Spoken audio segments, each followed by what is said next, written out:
Are you going to have access to that $50 million Gulfstream jet that the Coast Guard is going to supply? The Coast Guard will use that jet exactly how it uses the jets that it has today, exactly in the same manner that it uses the ones that it has in place today. So would you consistently be using it to travel?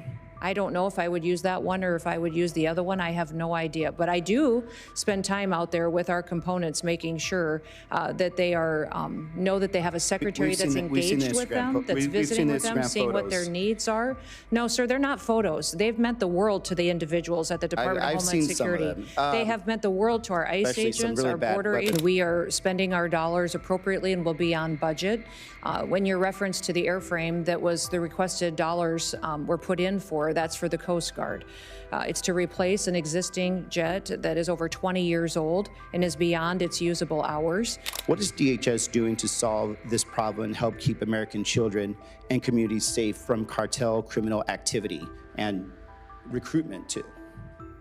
Well, that is the problem that we have. With the longer that they're here, the more established they become and the more they recruit individuals who may live in this country, U.S. citizens, or even our kids, to be a part of some their of them are operations. on the other side too. It's both sides. What do you mean on their side?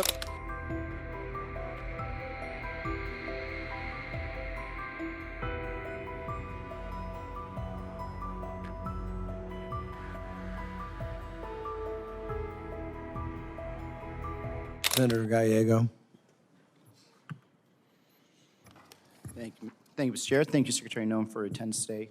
Let me start by also agreeing with Senator Moreno on some things, and I think it is positive the Trump administration has provided stronger border security to keep illegal border crossings as close to zero as possible. We definitely have seen that in Arizona. My concern is that it's not sustainable. It's expensive. That's why I recently released a common sense border security that would make it sustainable and would actually deliver long-term solutions. But let me get to my first question. Your department is overspending right now. It's on track to run out of money again by mid-July to support a mass deportation campaign that can't be afforded. At the same time, though, you recently requested a $50 million allotment for a private Gulfstream jet. That's $50 million of taxpayer money to subsidize some of your national tours that you've been going on. Meanwhile, Republicans are about to kick another 13 million people off Medicaid to fund taxes for the rich on the backs of some working class Americans.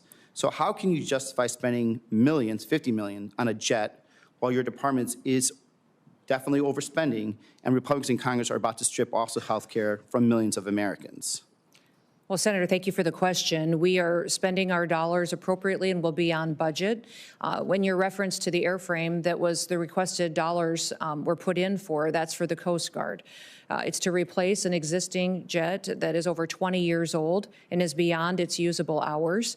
And the Coast Guard for many, many years has been neglected and has many airframe that have been grounded because they can't even be maintained anymore. The suppliers that give us parts and repairs and maintenance for them have said that they'll no longer support that kind of a mission. We have cutters that haven't been completed, that haven't been deployed out across the world. And then we also, beyond that, are asking for a request to build out the number of Coast Guard members that we need in place. We're asking for 15,000 more to complete the missions that are going forward. Are you going to have access to that $50 million Gulfstream jet that the Coast Guard is going to supply? The Coast Guard will use that jet exactly how it uses the jets that it has today, exactly in the same manner that it uses the ones that it has in place today. So would you consistently be using it to travel?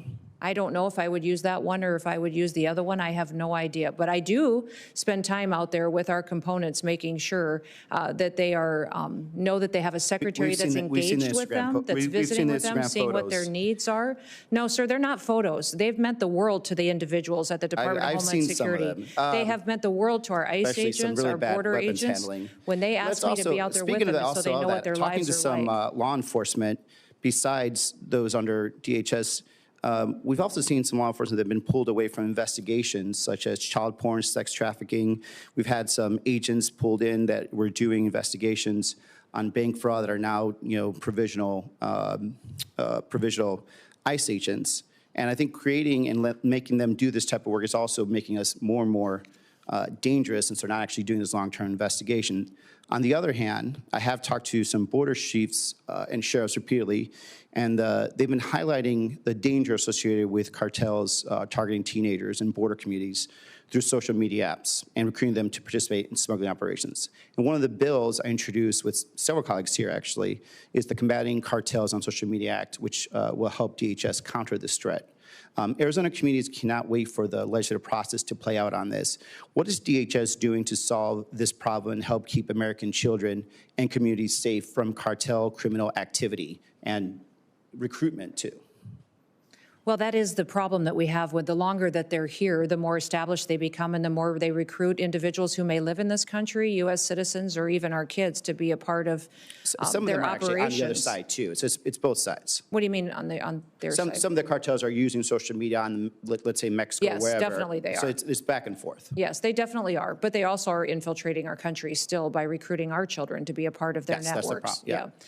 So we're working with not just the experts that we have within CBP and ICE, but also using our other components to address some of the sophistication that we've seen in these apps, as far as CISA and partnerships that they may have with private industry that can give us insight in what we can do to deploy our own counter-terrorist activities and applications to those systems, what we can do to make sure that we're stopping their ability to communicate with our children and bringing awareness. The Department of Homeland Security has programs in different areas, such as the Know to Protect and the other programs you may be familiar with. Have you been able to work directly with the social media companies, though, not just through the legislative process? We have had conversations with the social media companies. And because by the time we get around to do it, Right. we're losing more and more people. So like having a very direct conversation and a concentrated effort to actually have outcomes is going to be quicker because they have the option to do it. We don't have to come in and do it. They just choose not to because they'd rather make more money than anything else.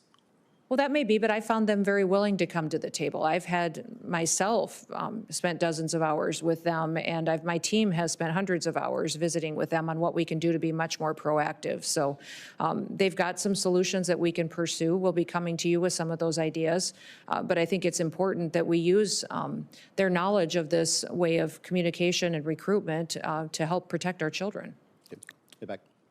Senator Ernst. Thank you, Mr. Chair. Secretary Noem, thank you very much for being here today. I truly appreciate it.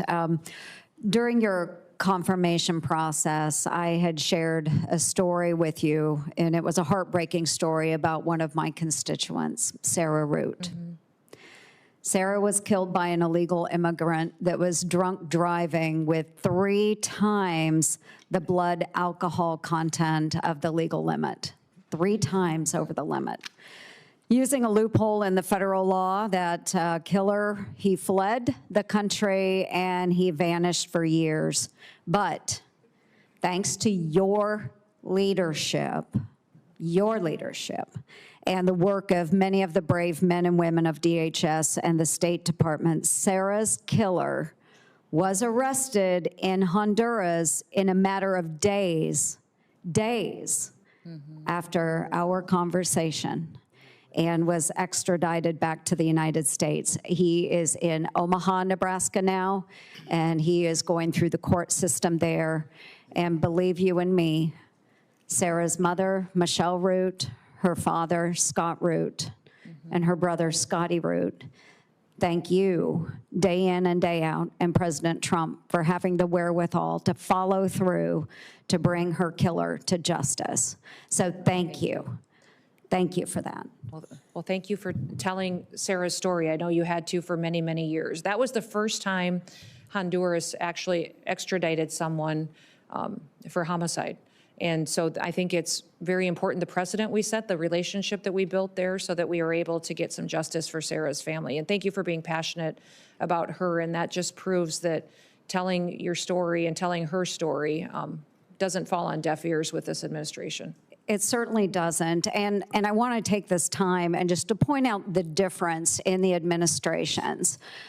So after this killer fled from prosecution in the United States, he was on ICE's most wanted list. That was in the Trump administration. When President Biden came into office, he actually took this killer, Edwin Mejia, off of the most wanted list. They weren't actively trying to find him. Right. They didn't care about Sarah's plight, nor that of her parents. President Trump came back into office, and again, within that first month of President Trump being in office and you being sworn in, we had located him in Honduras and was able to negotiate for the extradition of this killer back to the United States. This family deserves justice, and I'm glad that they are getting it. So thank you, Secretary Noem. Just a few moments ago, you said that you have provided the committee, quote, with 50,000 pages from COVID and the origins. I haven't seen any of those pages yet. Will you commit to ensuring that I am able to see those 50,000 pages? Yeah, certainly. They were given to the chairman at his request, and I'll certainly forward And them those to you as well. documents are up, and your staff does have access to them. Okay, great. Thank you. I appreciate that. I know that the Biden administration had blocked us from seeing that information. So I think it's really, really important that those of us on the committee that have pursued the origins of COVID have the opportunity to review those documents. So thank you. Just in the remaining time that I have, I want to talk a little bit about the DOJ work that we have going on, and you've been a very good partner with DOJ. And I want to commend your recent efficiency. You've enhanced election integrity, and you've saved taxpayer dollars. And in October of 2024, my home state of Iowa uncovered over 2,000 cases of non-citizens.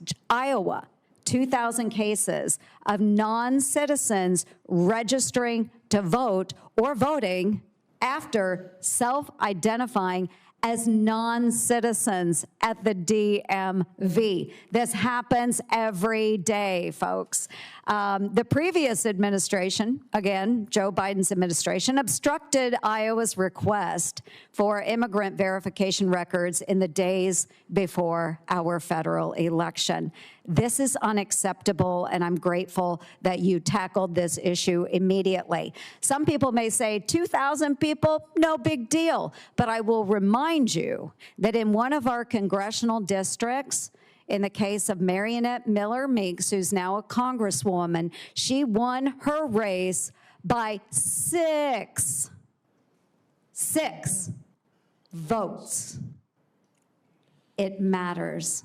Thank you, Secretary Noem, for doing the right thing, and I yield.